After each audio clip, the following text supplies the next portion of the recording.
Shalom, perkenalkan nama saya Nofrita Elipsita Sekep dengan NIM 10420222004. Kelas A semester 2, program studi bimbingan konseling Kristen. Di sini saya akan membawakan 5 materi. Yang pertama, fungsi bimbingan konseling, yang kedua, asas bimbingan konseling, yang ketiga, prinsip bimbingan konseling, yang keempat, komponen bimbingan konseling, dan yang kelima, bidang konseling.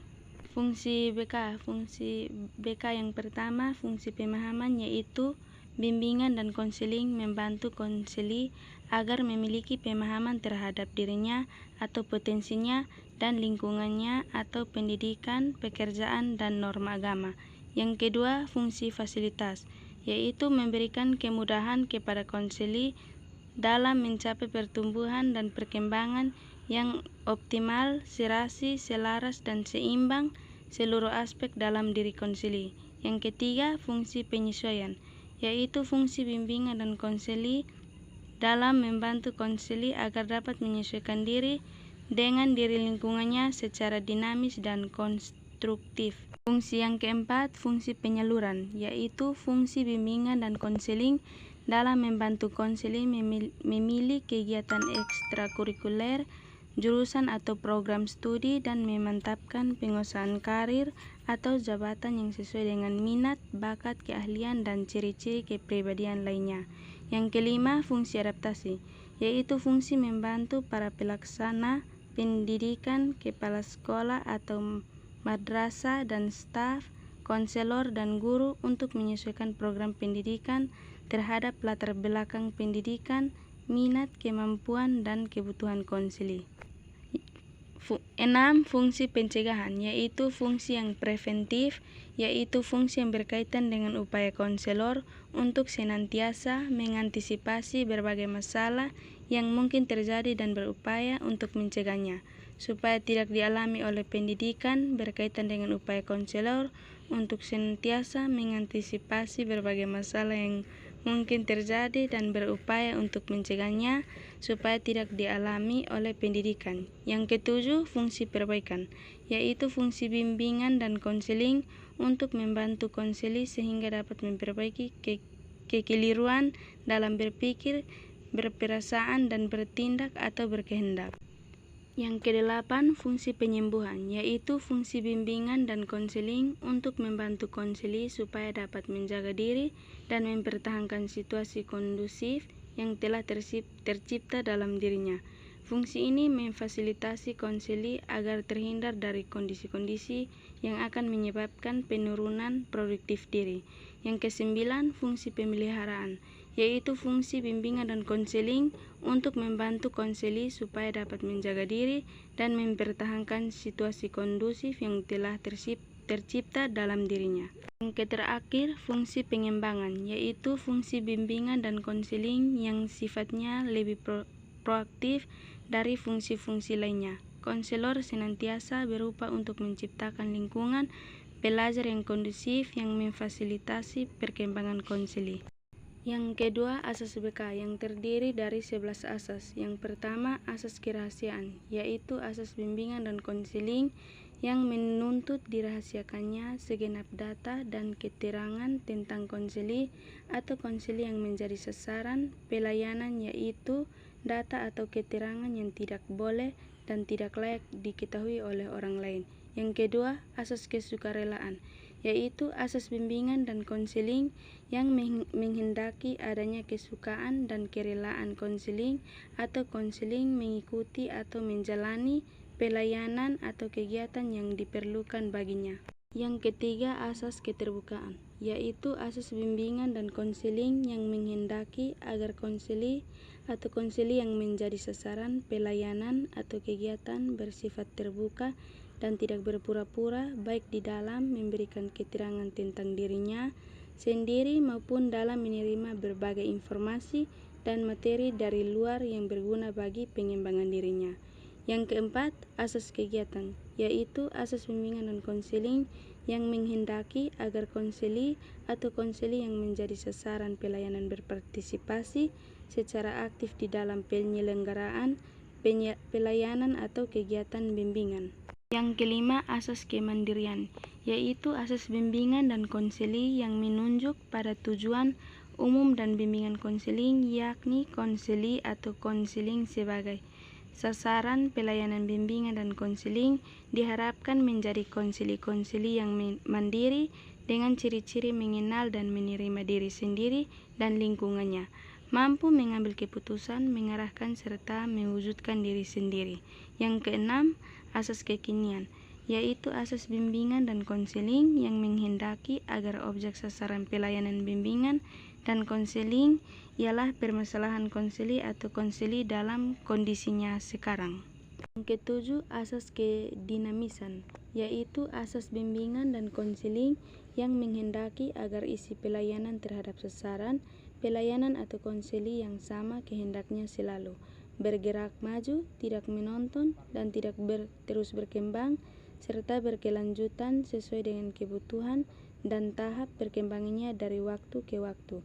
Yang kedelapan, asas keterpaduan, yaitu asas bimbingan dan konseling yang menghendaki agar berbagai pelayanan dan kegiatan bimbingan dan konseling baik yang dilakukan oleh guru, pembimbing maupun pihak lain saling menunjang. Kesembilan, asas keharmonisan, yaitu asas bimbingan dan konseling yang menghendaki agar segenap pelayanan dan kegiatan bimbingan dan konseling didasarkan pada dan tidak boleh bertentangan dengan nilai dan norma yang ada, yaitu nilai dan norma agama, hukum, dan peraturan adat istiadat, ilmu pengetahuan, dan kebiasaan yang berlaku.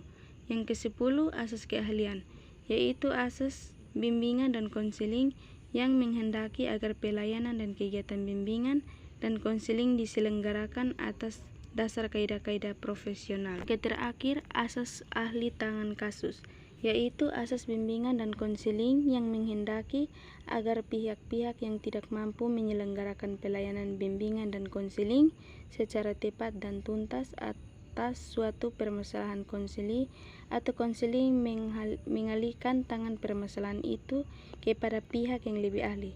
Guru pembimbing dapat menerima ahli tangan kasus dari orang tua, guru lain, dan ahli-ahli lain, dan demikian pula guru pembimbing dapat mengalihkan tangan kasus kepada guru mata pelajaran atau praktik dan lain-lain. Ketiga, prinsip BK yang terdiri dari 6 prinsip. Yang pertama, BK diperuntukkan bagi semua konseli. Prinsip ini berarti bahwa bimbingan diberikan kepada semua konseli atau konseli baik yang tidak bermasalah maupun yang bermasalah, baik pria maupun wanita, baik anak-anak, remaja maupun dewasa. Yang kedua, BK sebagai proses individuasi. Setiap konseli bersifat unik atau berbeda satu sama lainnya, dan melalui bimbingan konseli dibantu untuk memaksimalkan perkembangan keunikannya tersebut. Yang ketiga, BK menekankan hal yang positif. Dalam kenyataan masih ada konseli yang memiliki persepsi yang negatif terhadap bimbingan karena bimbingan dipandang sebagai satu cara yang menekankan aspirasi. Yang keempat, bimbingan dan konseling merupakan usaha bersama konselor, tetapi juga tugas-tugas guru dan kepala sekolah atau madrasah sesuai dengan tugas dan peran masing-masing. Mereka bekerja sama sebagai teamwork. Yang kelima, pengambilan keputusan merupakan hal yang esensial dalam bimbingan dan konseling. Bimbingan diarahkan untuk membantu konseli agar dapat melakukan pilihan dan mengambil keputusan.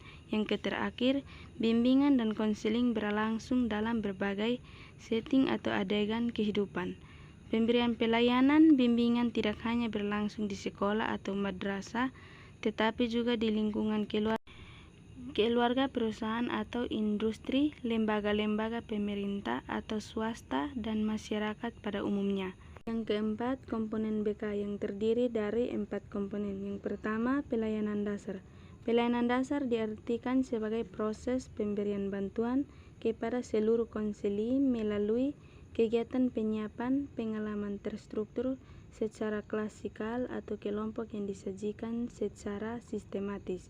Yang kedua, perencanaan individual diartikan sebagai bantuan kepada konseli agar mampu merumuskan dan melakukan aktivitas yang berkaitan dengan perencanaan masa depan berdasarkan pemahaman akan kelebihan dan kekurangan dirinya, serta pemahaman akan peluang dan kesempatan yang tersedia di lingkungannya. Yang ketiga, pelayanan responsif. Pelayanan responsif merupakan pemberian bantuan kepada konseli yang menghadapi kebutuhan masalah yang memerlukan pertolongan dengan segera, sebab jika tidak segera dibantu dapat menimbulkan gangguan dalam proses pencapaian tugas-tugas perkembangan. Yang terakhir, dukungan sistem merupakan komponen pelayanan dan kegiatan manajemen, tata kerja, infrastruktur, atau misalnya teknologi informasi dan komunikasi, dan pengembangan kemampuan profesional konselor secara berkelanjutan yang secara tidak langsung memberikan bantuan kepada konseli atau memfasilitas kelancaran perkembangan konseli. Yang kelima, bidang BK. Bidang BK terdiri atas 4 bagian. Yang pertama, bidang belajar. Bimbingan belajar merupakan layanan bimbingan bagi para siswa supaya bisa dapat menciptakan kebiasaan belajar yang optimal, mengembangkan rasa ingin tahu, juga membantu meningkatkan motivasi dalam pengembangan ilmu pengetahuan siswa. Yang kedua, bidang sosial. Bimbingan pribadi sosial adalah bimbingan dari seorang ahli seperti konselor untuk kelompok maupun individu. Tujuannya yaitu membantu individu maupun kelompok tersebut agar membantu menghadapi juga memecahkan semua masalah pribadi sosial, termasuk masalah dalam menghadapi konflik, pergaulan, atau masalah adaptasi. Yang ketiga, bidang karir.